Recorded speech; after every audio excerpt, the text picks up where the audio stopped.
सांग आज चलतु प्रस्तुत करवा गुड़ सुजी रे काकरा जोटा खाइबा बहुत टेस्ट लगे। आमे किछि गुड़ नबा एवं सुजी नबा, आमे तापरे पानी गरम करिबा, गोटे कड़ाई रे आमे पानी गरम करिबा। आमर पानी अल्प गरम हो गला परे आमे ता देहरे गुड़ देदेबा। गुड़ को पानी रे भल भाव आमे मिसई दबा, बहुत स्वादिष्ट लगे खाइबा। मधुरी एवं लुण देदबा एवं से गुड़ को पानी सहित भल भाव आमे मिसई दबा। आमर गुड़ भल भाव पानी रे मिसी गला परे आमे सुजी को धीरे धीरे ता सहित भल भाव मिसई दबा।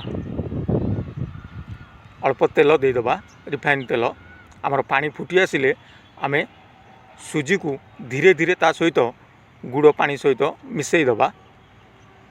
आपण खाइबे बहुत टेस्ट लगे खाइबा को।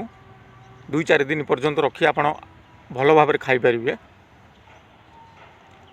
पानी सहित आमे सुजी को भल भाव मिसई दबा।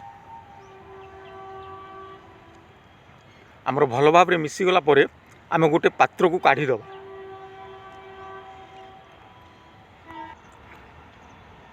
आमर गोटे पात्र को काढ़ी साइला परे आमे ताको हाथ रे भल भाव मिसई दबा। जाफल आमर काकर प्रस्तुत हो भल भाव आमे ताको हाथ रे भल भाव मिसई दबा। आमर हाथ रे भल भाव मिसी साइला परे आमे छोट छोट काकर प्रस्तुत करिबा।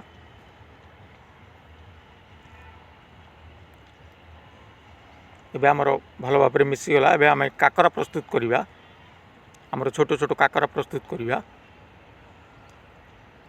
यही भली देखंतु छोट छोट काकर प्रस्तुत कर नबा। एबे आमर काकरा प्रस्तुत हो जाइए। आमे एबे तेल गरम करी काकरा छाणीबा।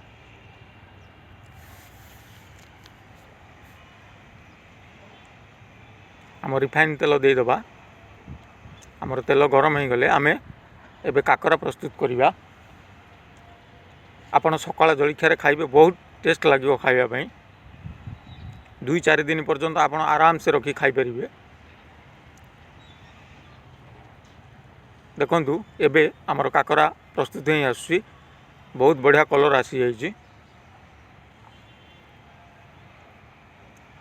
एबे आमर सुजी गुड़ रे काकरा प्रस्तुत हो जाइए।